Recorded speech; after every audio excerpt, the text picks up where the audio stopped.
Alrighty, let's take some notes. Back to ecology stuff. I really like these topics. Ecology is so much fun. This is going with your paper that you guys are working on, exponential and logistic growth. So let's talk about exponential growth. Exponential growth is really interesting because it's growing without stopping or without limits. So you're hopefully learning about this in that assignment you guys are working on. Exponential growth is growth without limits. So it's really honestly rare to see this in nature. Most organisms, plants, animals, whatever, are not capable of growing without limits. So something is going to stop it. They cannot continue to grow and grow and grow and grow. Something is going to put a cap on the population. But it's represented as a J curve where it starts off slow and then it shoots upwards. It will occur in any population in which the birth rate exceeds the death rate. And it keeps going and going and going upwards with an upward trend. So one of my shoulders and my back's getting really bad. And so I put baby lotion on last night. And now my shirt's sticking to the skin. My mom's taking me to a dermatologist because she thinks I have eczema. Because yesterday at practice, Caden pointed out these red rash over my shoulder, and then it was all over my back. Did you have alligator skin? That's what we call habits.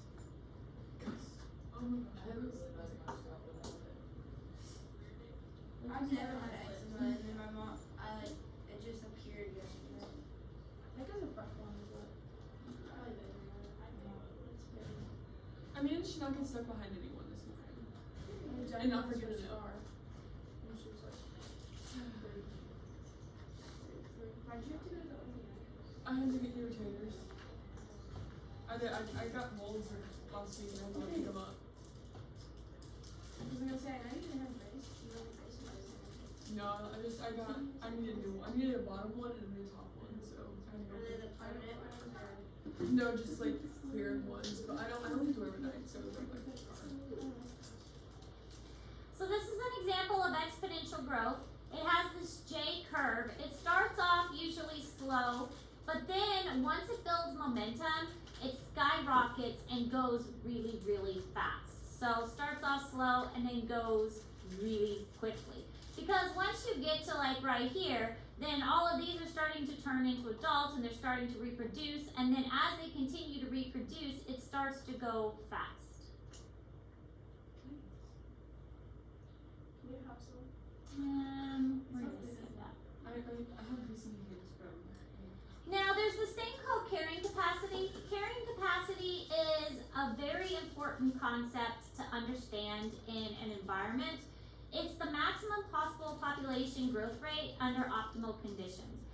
What the environment can sustain ideally, the ideal amount that is healthy for the environment. So imagine Liz's tank, for instance. This size of tank is perfect for one bearded dragon. Could we fit more bearded dragons in there? Yeah, that would be really. It would be crowded and not good. Could we fit 20 bearded dragons in there? Yeah. I mean, yeah. You can shove them all in there. Could we fit 40 bearded dragons in there? Yeah. I mean, all on top of each other. yes, they would stack up. I mean, Technically, yes. technically yes, but is it healthy for them? No. Would if they spent their whole life in there, would that be good for them? They have poop all over them. Yes, that is not the carrying capacity of that tank. So the same is true for environments. Environments have a certain amount that they can easily sustain. And you can cram. It's pretty dark out there when I was coming in. Thunderstorms. My mom said it was supposed to get to the 60s, and then at 11, and then drop to 50.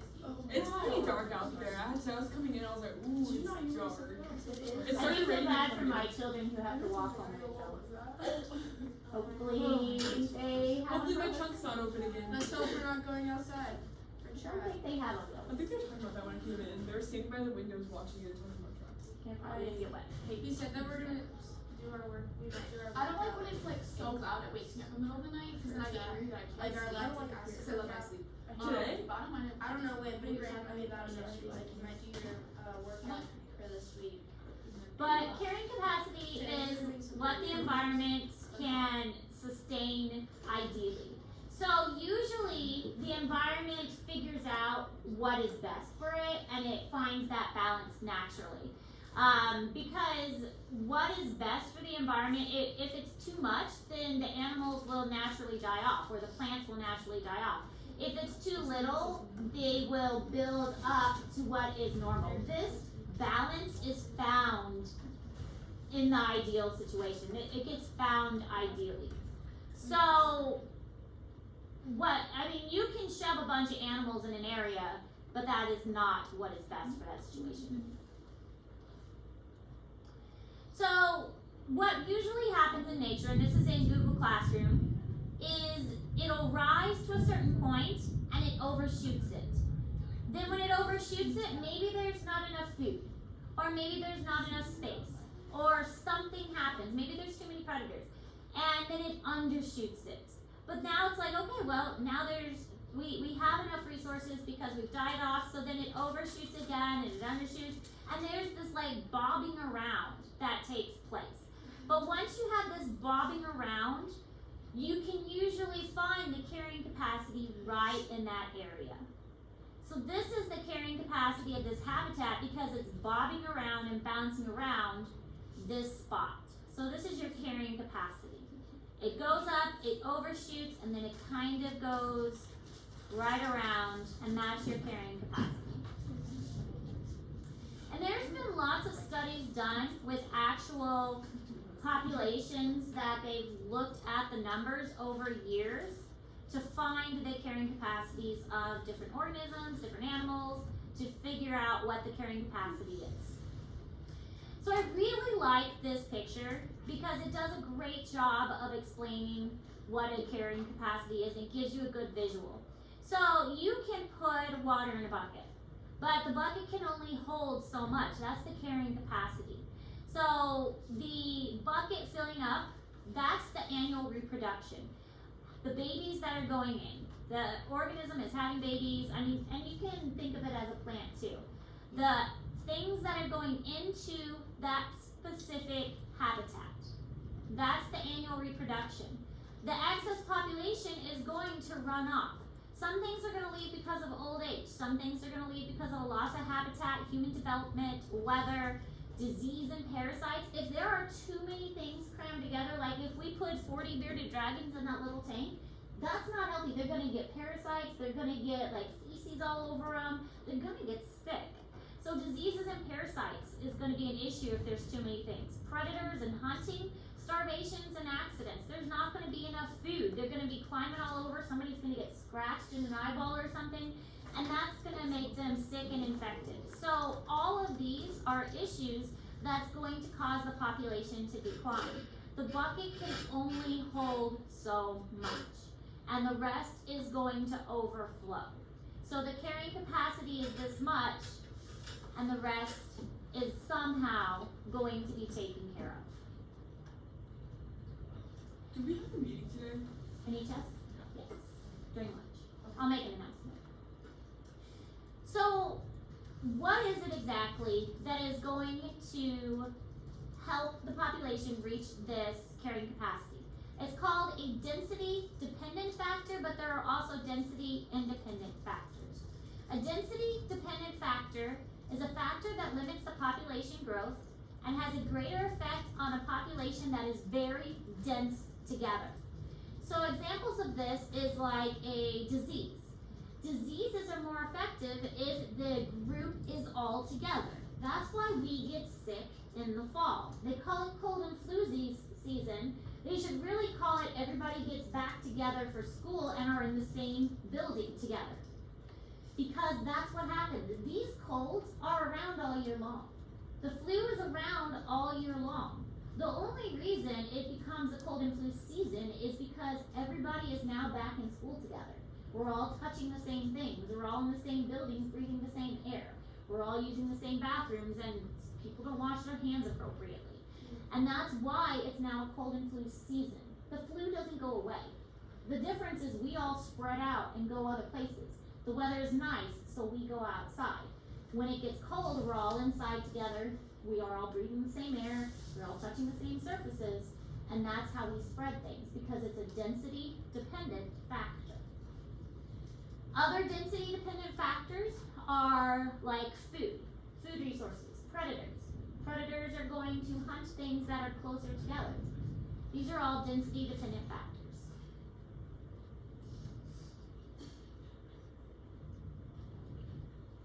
It depends on a group being close together. This will be another thing on the test. Carrying capacity, density-dependent factors, these will all be on the test. It's pretty thundery out there. I like it. I hate it. I love thunder. I It's love just jumping. I don't know why, but when I was younger, I would jump on a trampoline while it was raining.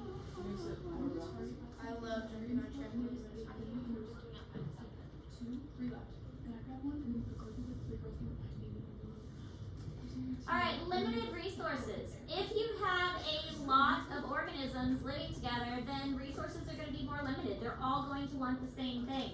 If you have a bunch of people in the room and there's one donut left, everybody's going to fight over that one donut because it's a limited resource. So, resources are going to be limited. That's a density-dependent factor. Intraspecific competition. If there is a lot of people in the room and there is only, one pencil and you all need the pencil, that's a limited resource as well. And so you may have to compete for that pencil or something. Competition for a resource among members of the same species. Maybe I say that I want you all to do interpretive dance, and whoever does the best dance will get 50 extra credit points. Are you dancing? Then, no, not for real. But that would be interspecific competition, right? Intraspecific competition and a density-dependent factor. Competing for resources among members of the same species. I really should do interpretive dancing with you guys sometime, because I would just love to see what you come up with. I saw a college professor where it was like a 15-second dance or 15,000 or 15,000 word. Where it was like essay. do the Only one final. girl picked the dance. Yeah, Did you do the final or dance for the entire hour? There's only one girl dancing. Yeah. I'm like, I would be dancing. she could dance for the entire hour and get a 100. So she was up there while they were doing the final. There was a countdown clock and she was just dancing the whole time. That would have been me. I mean, I could dance for an hour. Like, To get a 100, even that just like final? rocking Yeah. back and forth could be considered dance. Like, I might not dance good, but I'll be dancing. By myself, probably, but still dancing. Ain't no way am I writing a 15,000 worded essay instead of 15 seconds.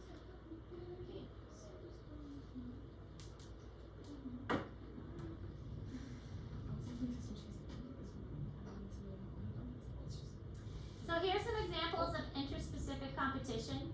Maybe the species will fight over food, which is the case here. These two are fighting over a food source. These two might be fighting over territory.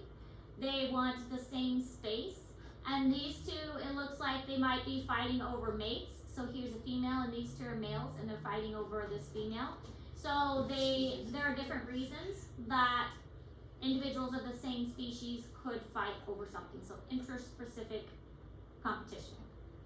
Now that is all exponential growth. But logistic growth is a little bit different. Logistic growth, did we even talk about independent? Density, oh there we go, intensity independent. We just haven't gotten there yet.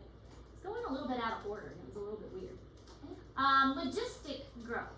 Logistic growth means growing to a certain point and then kind of stopping and reaching a plateau. So this is more growing till you reach carrying capacity and then leveling off. This is much more common in nature and what we see more often.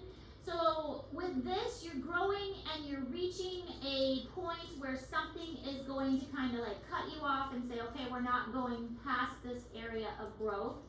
And again, it's much more common because usually exponential growth doesn't happen.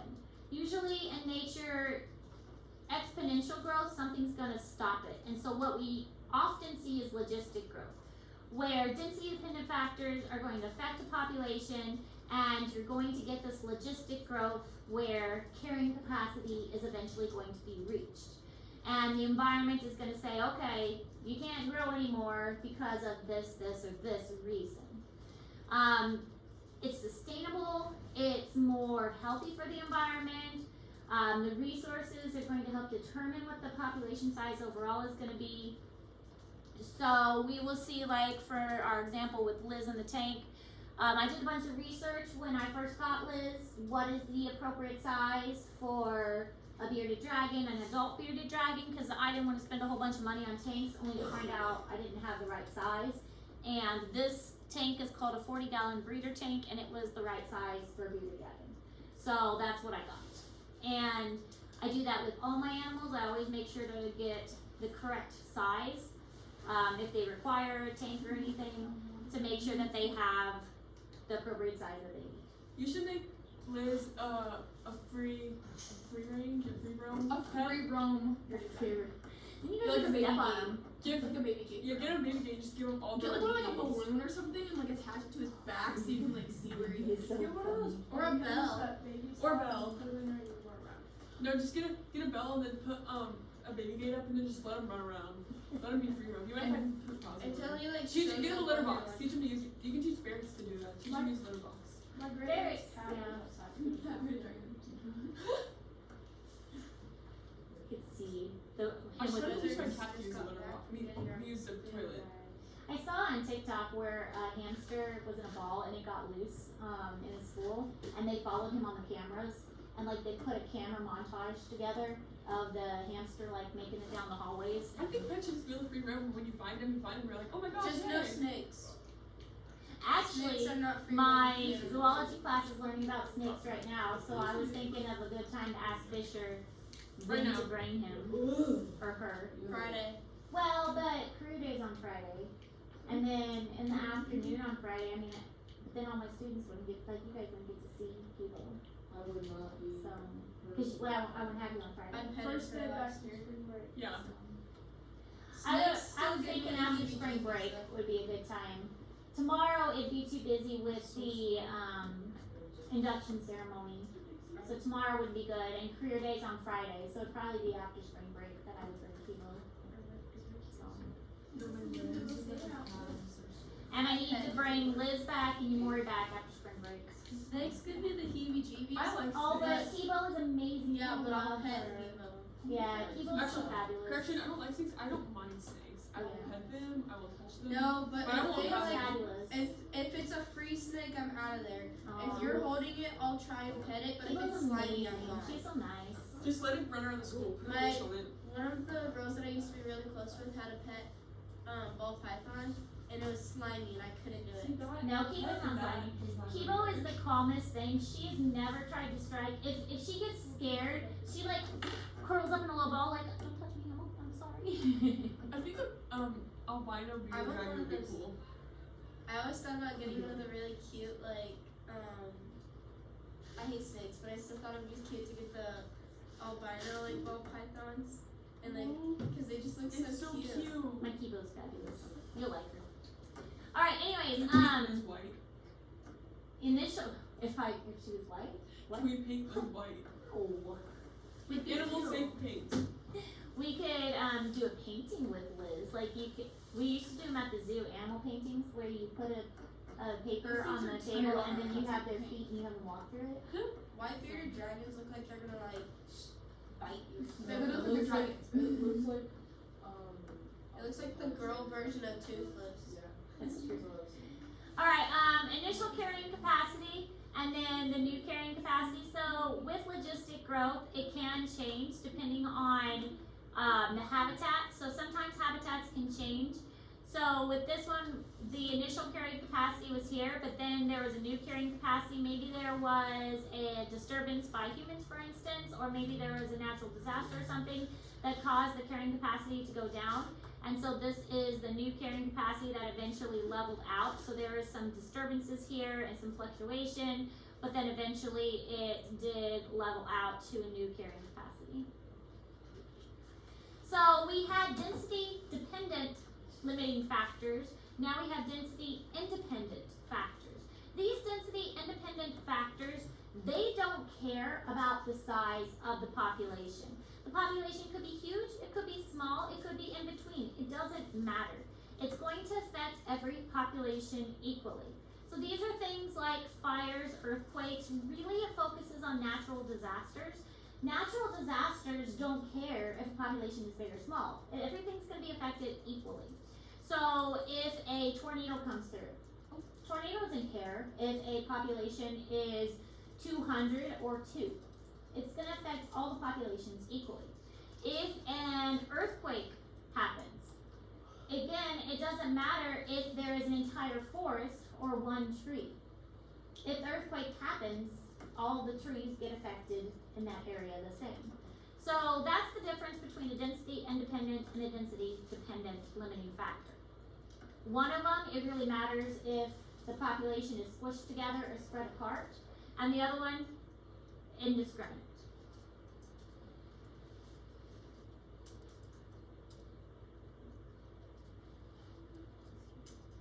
I'm ready for the week to be over.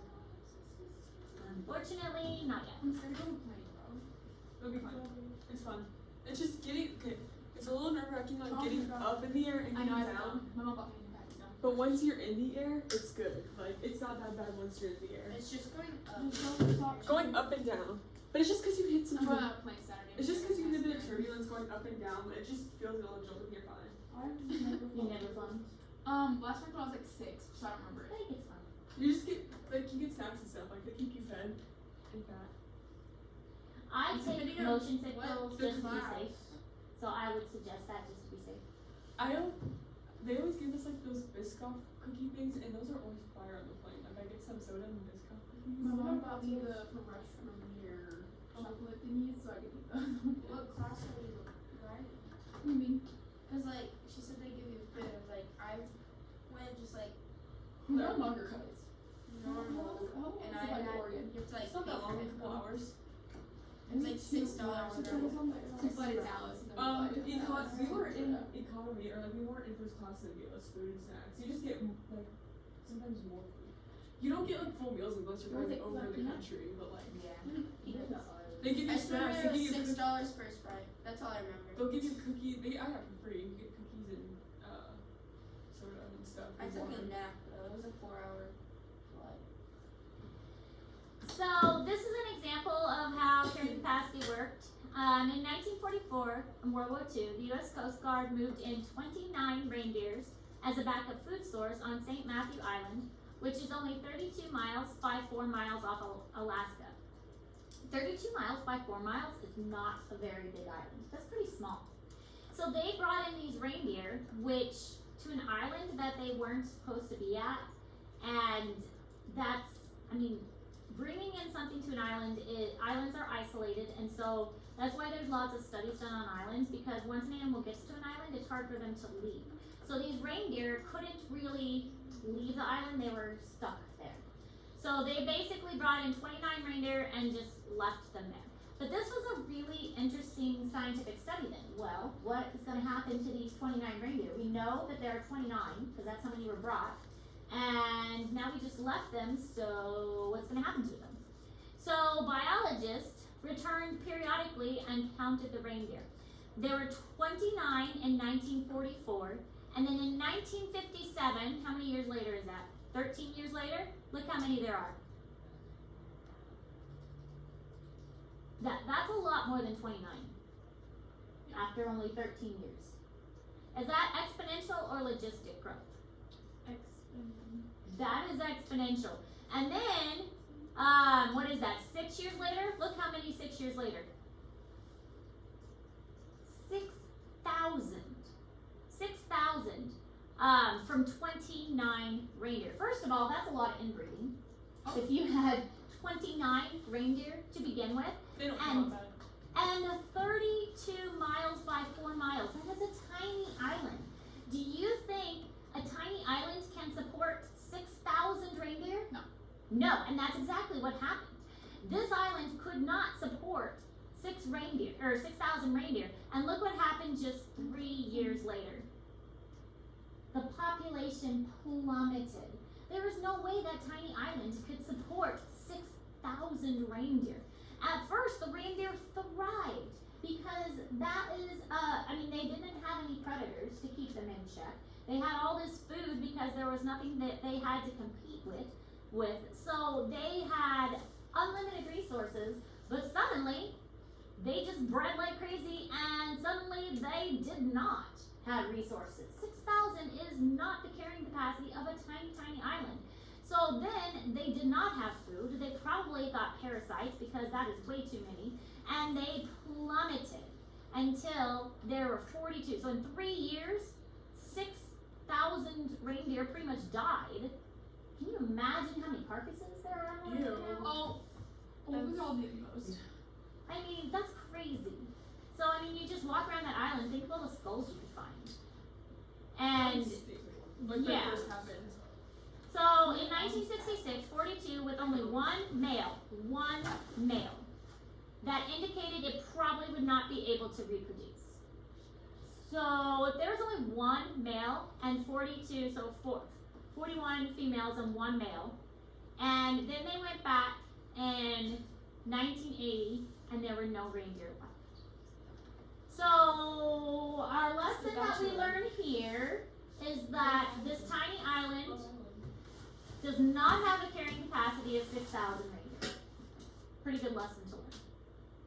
They got put on Reindeer Love Island. Apparently. And that male could not do his job. He just could not handle it with 41 females. So this is just an overshoot and a crash. Obviously that was too much for that environment to handle. It's so cute. So then we have what's called a life history pattern.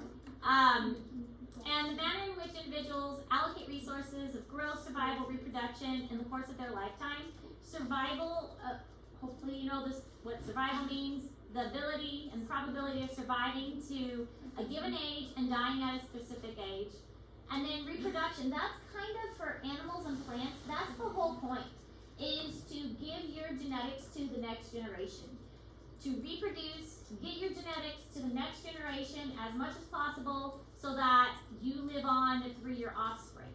That is really what each generation is trying to do, is to pass on their genetics to the next generation.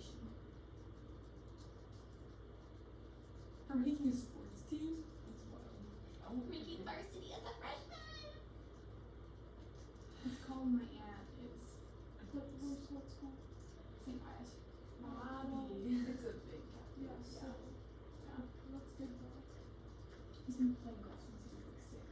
So of course he would make it, and he's really good at it.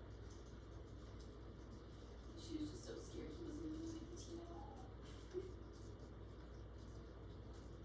They were funny. That whole part of the family were hilarious. That's the Bobby. She was really nice. She's really nice. She's just fun to make fun of. She's Just fun. And her uncle was also hilarious. He was cracking up. Look, he wishes Because he that's was security. Is it Sigma? Yeah, his name is Sigma.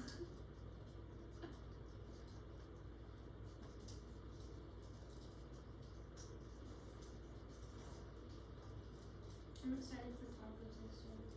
Me too, I'm gonna eat it up. You know, I'm not really feeling it right now. I had That's you probably. yeah, I know that's the kind of shit. I had tacos for dinner last time. I don't know. What is this? Oh my god. Oh my gosh, I can't type.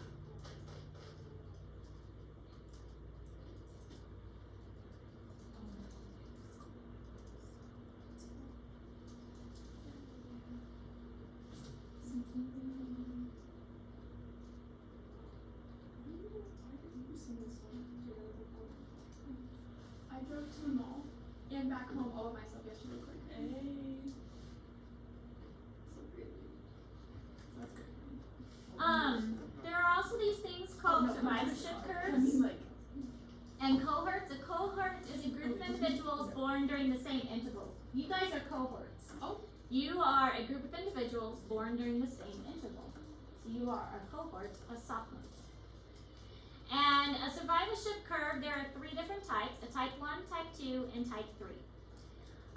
We will discuss what these 3 different survivorship curves are and why they are important and give examples. Now, survivorship curves are another one of those important things that will definitely be on the test, and you'll have to be able to describe the differences and give examples of each one.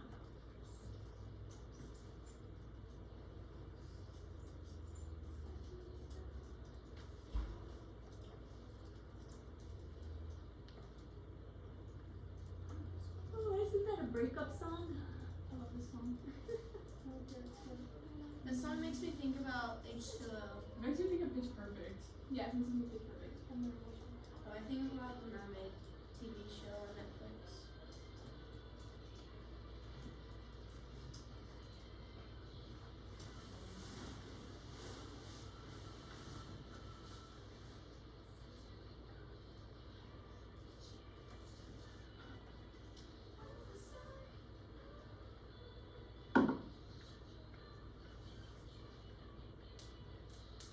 Oh my god, these ones are so stupid. It's like,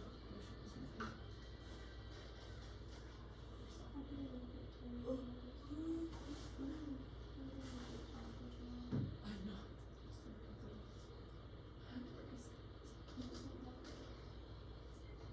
Alright, so type 1 survivorship curve. This is age and this is number of survivors. So the death rate remains low until relatively late in life. This is us. We are a type 1 survivorship curve. We typically don't die until we're really old. We usually don't have a lot of babies early on. We have 1 or 2 young. We spend a lot of time and energy taking care of that young, like you guys are 18. And then you hopefully, usually, survive until you are really old and then you die out when you're like 90 years old. Elephants are a good example of this. Whales are a good example of this.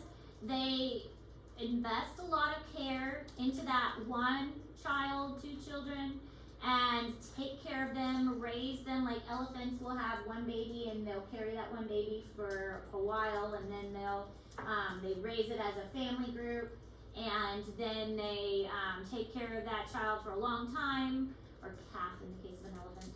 And then that elephant lives a very, very long time and dies when it's really old. So we are a type 1 survivorship curve. Not a lot of death early on, live for a long time. They also just don't have a lot of babies early on because they invest so much in childcare. Oh my gosh, I saw this girl on like Instagram last night, and she works in a sanctuary, I don't know, but she has an elephant. And it is the most adorable thing ever. Like this elephant, it's old, so it's super cute.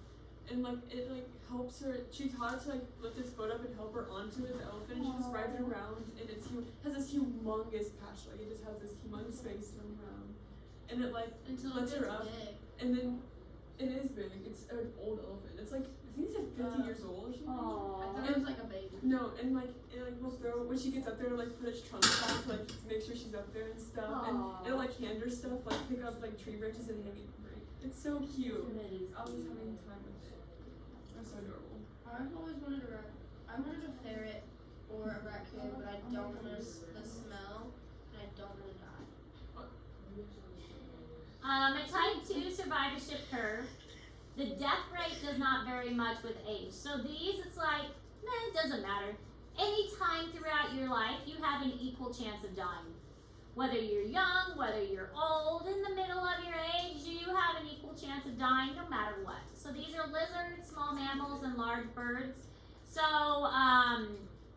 insects are like another one. Anytime throughout your life, songbirds, so like robins, for instance, whether you are a baby robin or an adult robin or a robin that's just learning to fly, anytime throughout your life, you could die.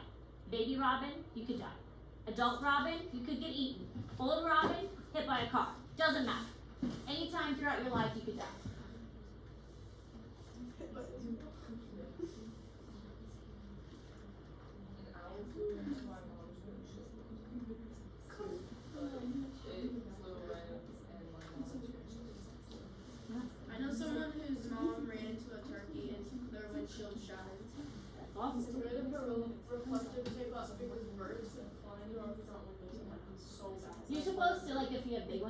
put it like stickers on so they can see it.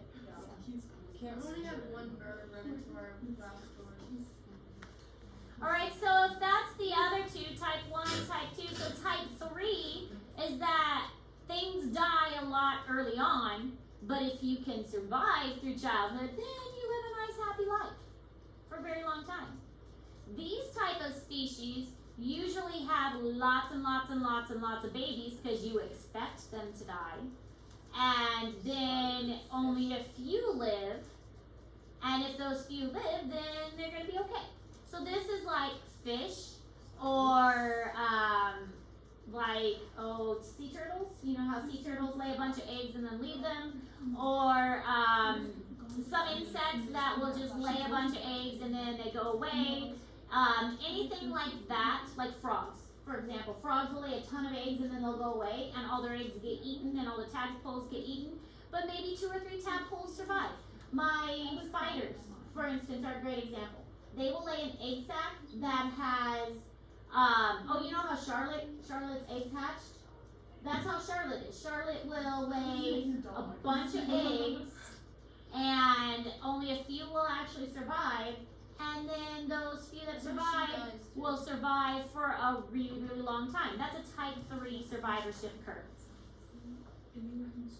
They usually have very little parental care.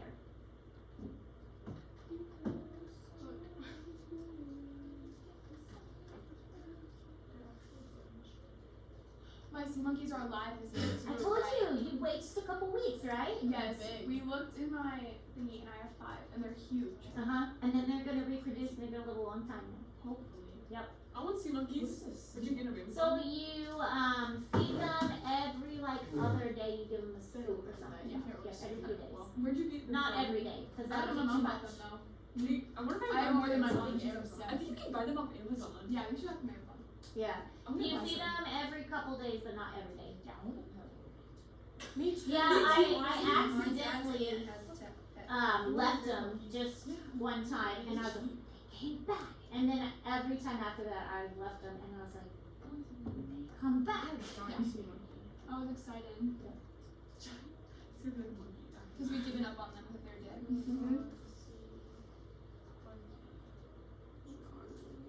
My dad's aunt has a monkey, a pet monkey. What? I'm still in That's there. what mine was like. That's what I mine think was it's like. bitter. I'll still stay. Just get a bunch of them and then just get a big tank and then just put them all in there. Alright, types of survivorship curves. Large animals like, this is a mountain goat. And then small animals like lizards. And then plants, a lot of plants will do the type 3 survivorship curve. So this is type 2, type 1. And this will be on the test where you have to describe these and you have to give an example of these. Why is my armpit hair growing faster than the other? Type 1, type 2, type 3. Because this one looks like What is that? This is a type of, I'm gonna put this back on. I'm not really sure, but it's a type of sea creature.